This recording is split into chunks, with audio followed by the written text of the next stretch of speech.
all about creating and maintaining food freedom forever in 2022. So, when I say food freedom forever, what I'm talking about is complete ease with your food where you don't have to think about it, a connection to yourself where you honor your body naturally, you take care of yourself with ease in a way that's second nature, and things are just easy in the food and body department. And when emotions come up, you can move through them, you can find your center without losing control on food. So, we are going to talk today about the phases of this process so we can kind of look at where you might be at and what can support you at each phase.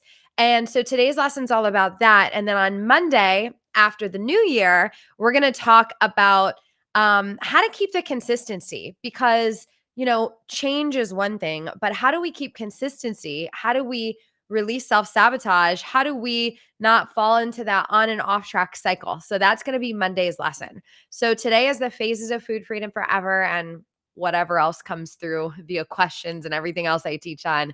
So this is the second to the last day in our holiday series and our New Year's series. So these last 2 days are really dedicated to supporting you in rocking the new year where food and your relationship with your body is a supportive part of your life instead of a really consuming one. Tanya says, yay. Hey there, Brittany. What's up, Tanya? Who else is here? Since this is our last 2 sessions, I would love to hear in the comments, like, what can I support you around? Whether it's food, body, relationship, emotions, how you take care of yourself, what do you need support around so I can tailor my lessons to that in this last few part of the series. What's up, Mandy? Hey, Millie. Awesome. I'm super pumped to be here. So, okay, phase one. So phase one, we tend to talk a lot about in our content that is out in the world. And phase one is typically for someone who is struggling with binge eating, struggling with more compulsive eating, struggling with these big emotional cravings where they lose control with food. Binge eating could mean a big binge where there's a lot of food, or it can mean just the energy behind your eating. Like it's not necessarily a huge quantity all the time, but it feels very compulsive. Anyone here relate to any of that? You're thinking about food a lot. You got this thing inside of you that's like pulling you to food. That is phase one of food freedom. We're getting you out of that place. So we talked a ton about that in this series. I'm going to do a mini recap and then we're going to go to the rest of the phases. So phase one, when you are binge eating, I don't care if you have 200 pounds to lose, 2 pounds to lose, or 20 pounds to gain, right? Wherever you are weight wise, there is this place you have to get to inside of yourself where you shelf that and you focus on how do I get out of this survival mode and how do I break these patterns in my brain and my behavior that are driving me to binge, driving me to relate to food in a certain way, and driving me to relate to my body and how I treat my body in a certain way. So phase one is the foundation. This is a lot of what we cover in our Beating Binge Eating Blueprint program. When you come into our world, the first week we're getting you out of survival mode. And that is what phase one is all about. It is very much about the physical side of things, like your body's physical needs. For example, if you've been dieting, that triggers you into survival mode. So it's going through the mental and emotional and the physical change that has to happen to move from diet culture into a more connected eater, right? Then there's also the learning how to listen to your body and eat in a way that you feel good in the moment. And there's all the brain science stuff that you got to learn to deeply understand why you're binging and what you need to do to stop, why your eating habits are the way they are, and what you need to do to stop. And that is phase one. There's like these aha moments, and we're taking care of your physical needs so you can get out of survival mode, and these more empowering choices are easier. Listening to and connecting to your body, for example, is so difficult when you're still dieting or just out of dieting because your body's yelling at you for like pizza and chicken fingers all day instead of what's ultimately going to be supportive for it, right? Checking the comments. Tanya says, been there, but free of all that now. Thank goodness. Yeah. And there's some more to phase one. Like a lot of these overlap depending on how quickly you move through them and so forth. But that's the beginning. And what I see at the end of phase one, some of the problems I see is some of the problems we've been talking about in this series. And that is you've come a far way with your compulsive eating, but there's still this, what's the word? There's still this like confusion on or pull to just to eat in the name of getting out of survival mode. Like, ooh, Brittany says that I can eat whatever I want, so I'm just going to have that. Or I need to get out of survival mode. I'm going to eat more than I actually need to just to make sure I don't go into it and don't binge again, right? That's kind of a gray area I see people get into. It's like they've gotten so much freer, but they're still eating from a place of fear versus a place of love and connection and supporting your body, right? So as we move into phase 2, phase 1's all about the awareness and taking care of your physical needs and breaking those really hardcore, more binge and compulsive patterns. And phase 2 moves more into let's really go deeper and come from a place of, instead of fear of binging or fear of gaining weight, come from a place of supporting our body in the moment and making decisions that are going to support us long term. So that is a little bit about what we've been talking about this week in the post-Christmas part of the series, is that difference between what do I need right now and what do I need now and what's going to support me in having the day I want to have, the month I want to have, the life I want to have, the weight I want to have, the health I want to have, right? The way I want to show up for my family and friends. And so we're moving from let's get you out of survival mode and stop binging at all costs to let's get you more connected and make sure that through that process, you aren't stuck in that disconnected eating, just making choices in your head out of fear, but we're dropping you back into your body. So phase 2 is a lot of that kind of coming home to yourself and what's going to be supportive for you now and in the future. Phase 2, we also go deeper into taking a look at those habits and patterns, looking at the ways emotions are affecting you, looking at how your overwhelm is affecting you, looking at the stress response in your body and getting you out of that stress response, making sure you're kind of walking through the world in a more self-connected way versus a reactive, you're going to eat this because it's there. You're going to eat this because you have a break from the kids. You're so overwhelmed. You're going to grab this because it's all you got, right? That's a very reactive way to be. So phase 2 is moving out of the reactivity and moving into the really, really supporting yourself, breaking those patterns that are unsupportive, learning how to deal with and regulate your emotions in a way that doesn't take 25 years of therapy, but a way that lets you be with those parts of yourself that come up and move through them without needing to numb or go to something like food. I got some other notes. Let me just make sure I'm not missing anything. One thing I'll say about phase 2 as well, and this kind of trickles into phase 3, do I believe that someone has to have a healed body image to stop binge eating? No, no, no, no, no, I don't. But we do want to take a look at where the beliefs about ourself, where the beliefs about our worth, where the beliefs about our body, where they came from, and how we can make sure that even with that fear and with those beliefs, we're still making the choice that's in the highest and best for us, not making the choice from the protective part of ourself that's afraid not to get love or acceptance or get what we want in life or whatever that is. The self-honoring part of us, right? The adult part of us that gets to come on and nurture those parts of us inside of us that may not have gotten the type of love and support and guidance that were needed. But those parts of us heal and nurture those parts of us so we can ultimately be the best version of us. And this is kind of just moving into phase 3. So when I talk body image here, I don't talk about having to like everything about your body, having to be in this place where you're like, I love my body just the way it is. That's beautiful if you're there. But sometimes you might want to change things, want to adjust, whatever that is. But the thing that's important about phase 2 is it's less a focus on how you actually feel about your physical appearance of your body. And there's almost a shelving of that and saying, regardless of how I'm feeling today in my shorts, regardless of how I'm feeling today about the physical appearance of my body, I am going to come from a place of love and care and going to come from a place of nurturing no matter what.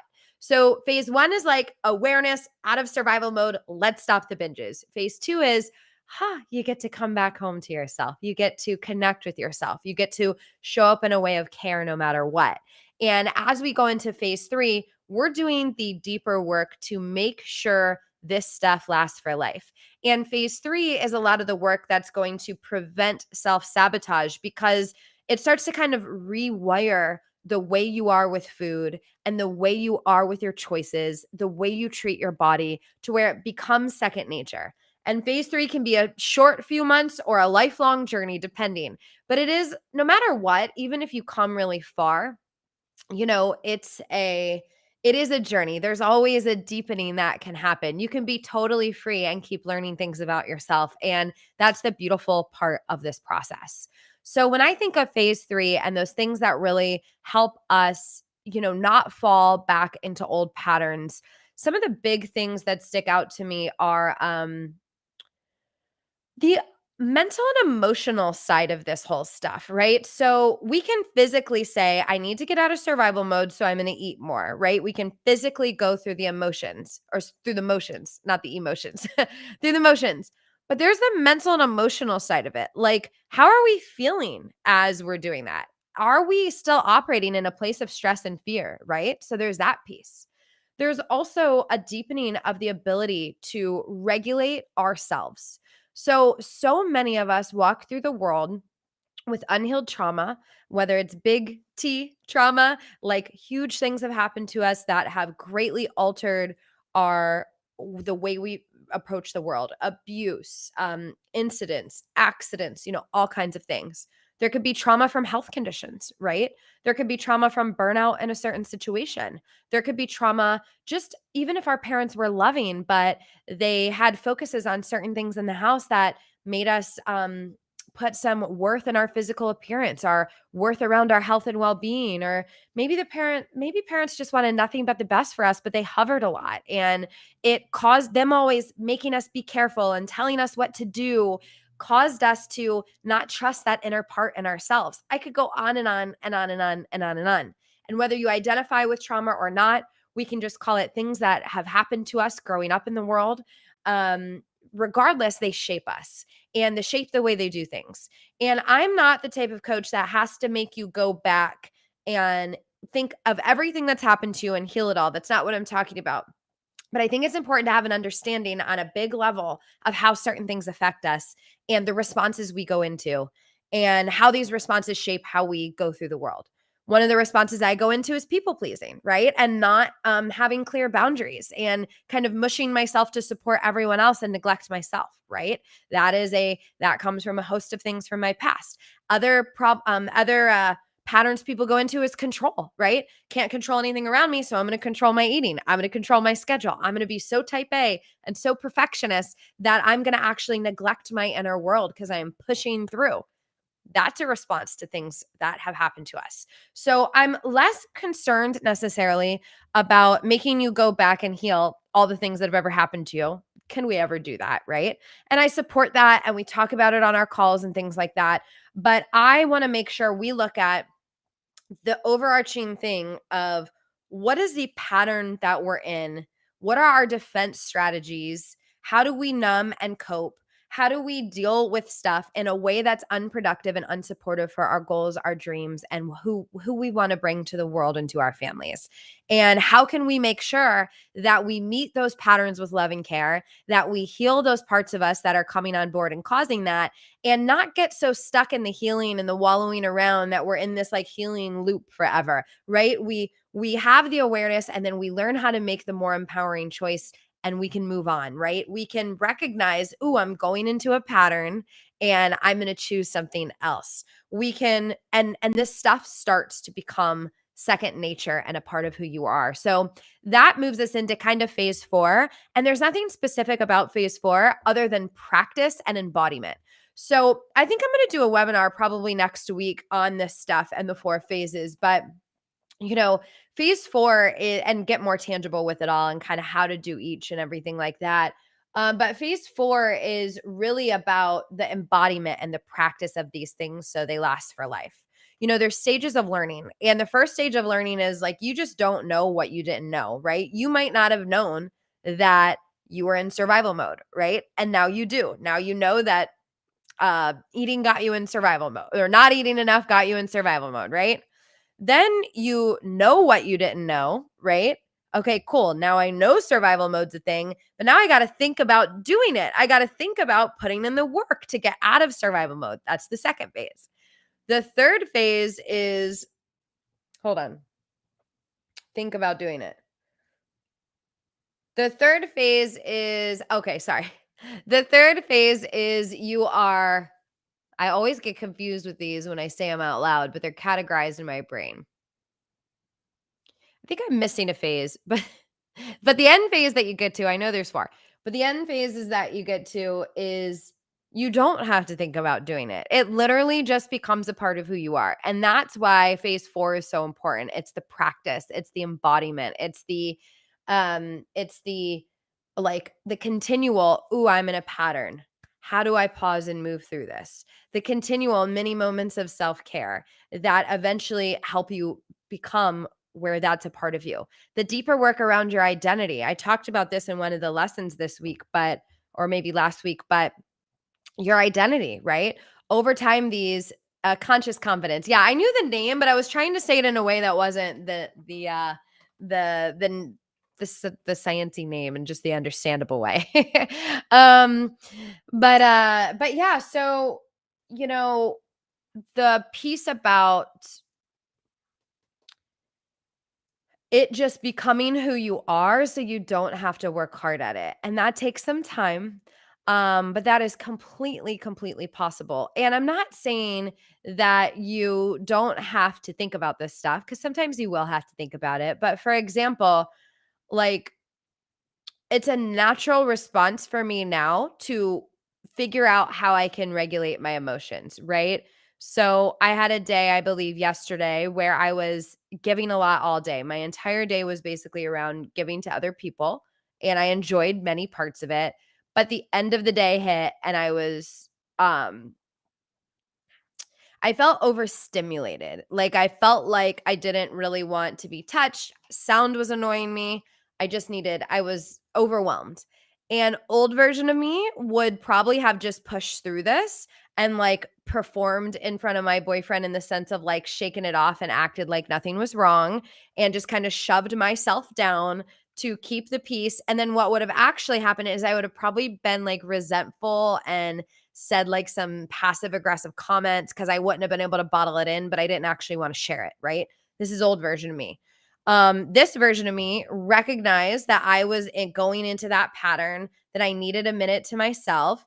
And I just said to my boyfriend, listen, this has nothing to do with you. I loved the day. I loved being with, there was nothing bad that happened today. And I just feel like I need a minute to myself. I'm going to go take it. I took a bath. Other times I'll walk. Other times I won't have the time to do either. I'll just listen to a song and breathe for a second. Did that, came down. I was in a much better place. I was friendlier. I was happier. I got out of my pattern. I soothed my emotions. I self regulated. And there you go. So, all of this stuff doesn't mean that you float on a cloud and never have bad emotional days. That stuff happens. But how do we recognize our patterns and move through them with ease and show up in the best way that we can? And then also have grace on ourselves when we're not, because we're human and you're going to have your snappy moments and so forth. So yeah, these are the phases of this stuff. And, a big piece that I think we don't go into as much in our beating binge eating blueprint is the mental and emotional and the mental and emotional side of things. So we have an entire module on emotions and how to move through your emotions, and we have a module on your belief system and kind of scratching the surface on the beliefs that shape us and have us do certain things and so forth. But we don't really go deep into those areas. And I think that's really, really important for lasting change. And I don't mean deep, like wallow in all the pain of our emotions. That's not all, but really spend some time learning how to regulate and move through them, and spend some time on how to truly reshape our identity, and spend some time on the mental and emotional side of our food choices and our fears around weight gain and our fears around our body image, and how not to let these take us out and be a part of our decisions, but how to come from a place of love and care and connection. And you and I can talk on these lives and give you those tangible tips of like choosing from a place of care. But if you have subconscious stuff and belief systems under the surface that are running, they run the show. 75% or more of our behavior is determined by our subconscious programming and our belief system. I think it might even be significantly higher. Um, but I like doing a low thing. So yeah, like 75 to 95% of our behavior is literally on autopilot unless we do something to consciously make the change. And so if I'm just giving you the conscious changes, which is like take a deep breath or follow this 5 steps to stop your binge, those work. We have those in our program. Great. But that's just 5 to 20% of the thing. The other part is repatterning your belief system, repatterning the way you operate, reprogramming, rewiring your brain, your habit patterns. So that subconscious under the bottom of the iceberg, right? The tip of the iceberg is the tips of what to do now.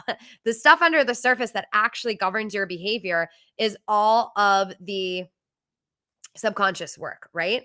And that is where things get easier. They get fun. I know it doesn't sound fun the way I'm describing it, but you feel more free, you feel more empowered.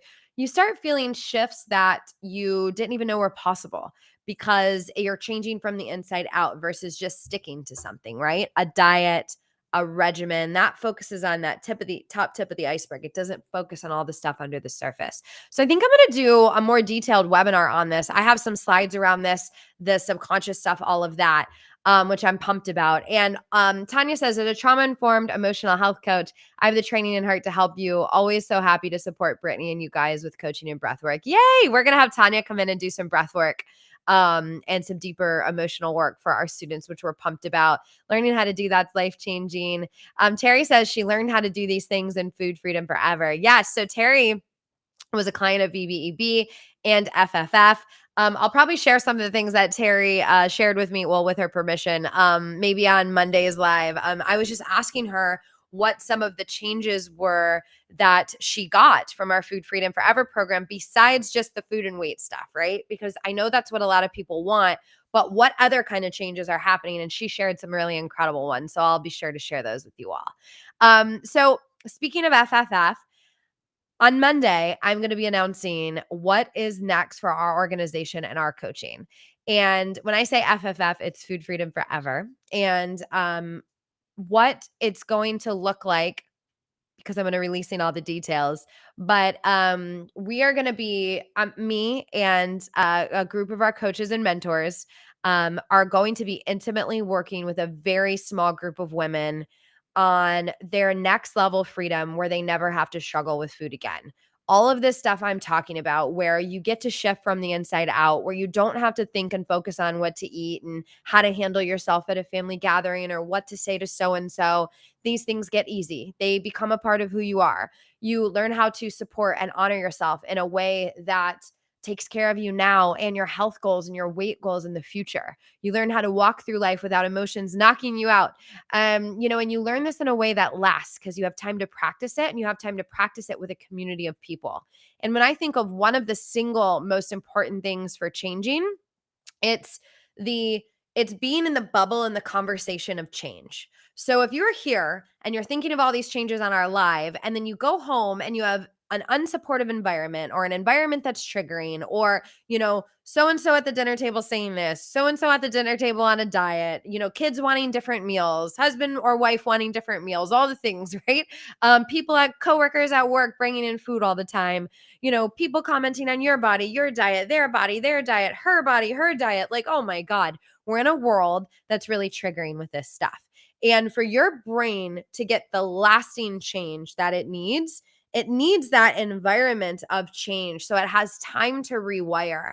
And that is what I'm going to be offering on Monday. I am going to be coming out of coaching retirement. This was very unplanned. I decided to do these lives just because I missed our community and I saw some people struggling through the holidays. And I wanted to feel like what it would be like to reconnect with you all from this place of resource energy and from this place of excitement and compassion and empathy and support, and just wanting to share some things I've been doing in my own life and just connect with you all more. And it's been amazing. I really thought that, I thought maybe I would work with a client or two privately just to kind of keep my, keep connected. And now that I've done this and gotten the feedback and connected with you all, I just am like, I want to do more. So I've been in talks with Tanya and with some graduates and with some coaches that have worked with us prior. And we've been scheming behind the scenes to put something really intimate and beautiful together for you all. And yeah, just want to walk on this journey with you and pull you to the other side of it. And well, not pull you, encourage you to walk to the other side of it. One cool thing that Terry brought to my attention when we were talking earlier was the last part, the last phase. And I didn't even really fully mention it, but it is about that embodied change, but it's also about stepping into your power fully. And we call it claiming your inner queen. You could call it anything you want, but stepping into that part of you that knows what she wants. She knows what to eat. She knows what to do for her family. She knows the decision to make. She knows how to move in a way that's supportive. The part of you that knows what you need, what you want. And even if you don't feel it now and you feel like you have no idea what your body needs and what your body wants, there's a part of you inside that does. And we are going, this process will reconnect you to that. Terry just dropped some crowns in the chat. This process is going to reconnect you to that so you can walk through the world in your power. And yes, food is important. Weight is important. I know a lot of people want weight loss. Body image is important, but this is bigger than that. These things form the foundation of your life as a woman. We want these parts of your life to be so easy, and then we want you to step into being your best self and what's possible all the way around. And emotional health, vibrancy, radiance, your inner queendom, all of that is important. And Terry says, I'm excited today. Today is the anniversary of when I signed up for. Oh, really? Oh my God, Terry, what's the date? I just got goosebumps. That's so cool. It's December. Is it still December? What day? December 30th, 31st? Happy New Year's, everyone. It's New Year's Eve tonight. So it's December 31st, right? Yes. I'm doing nothing and I'm so excited. My boyfriend and I, what's your New Year's plans, guys? Normally I do some big thing. We're going to chill at the house and we are probably going to sit in the hot tub and kind of talk about the next year and what we want to do. And then we are going to relax. And I'm excited about it. And then we'll plan more like goals and plans this weekend. But definitely a chill New Year's Eve, alcohol-free chill New Year's Eve for sure. So we could get set up for a really cool next year. Terry says, I signed up for my car in a parking lot, 12/31/17. Oh my God, Terry, what a big day. I know that feeling of like being in the car too, like I actually signed up with one of my first coaches for business coaching to launch our company in a car in a parking lot outside of my job on lunch. And so I was like so nervous and it was such a big decision. But clearly a really life-changing one for me and also for you, Terry. I'm so glad you took the leap. Um, right after Christmas too. That's always an interesting time because you're kind of coming off the holidays. I was desperate to stop this cycle. Yes. And then Terry, you've just been an absolute rock star and come so far. So I'm so proud of you. Awesome, awesome, awesome. Well, I'm excited for New Year's weekend. I hope you all have a beautiful weekend. I hope this live was helpful. I'll be giving some more tangible anti-self-sabotage stuff on what day? Monday. My Monday live's not going to be at 10 a.m. It will be at 3 p.m. Pacific time, 3 p.m. Pacific on Monday. And I'll also be announcing the details of what we are bringing to you and this intimate coaching journey for just a handful of women. The way we're going to go into enrollment for this is going to be very, very, very like private and intimate.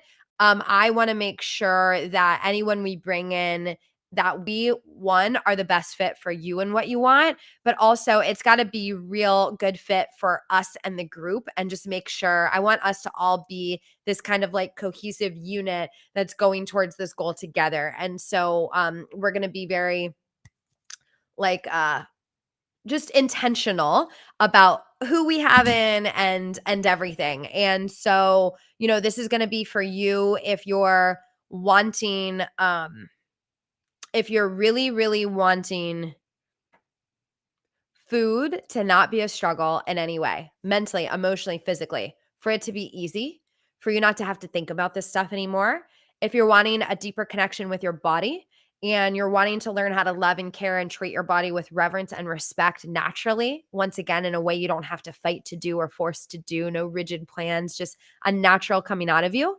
If you're wanting to learn how to, kind of go through life in your power, connected to yourself, without emotions or emergencies or whatever, just totally taking your steam out of you. And if you want a community to kind of guide you and support you through those more difficult moments, because life happens, emergency happens, emotions happen, stress and overwhelm happen. We are not living in a bubble. So, how do you move through that without getting taken out of it? And, it's definitely for you if you are kind of in that place where you feel like there's days where you're a little more consistent, but then there's days where you're just kind of in the abyss of either some overeating or no motivation. And there's just not that consistency that you want. There's not that. And like when there is, you got to think about it, right? Like you want to be able to rest in your well being and rest in your freedom to where it's a part of you.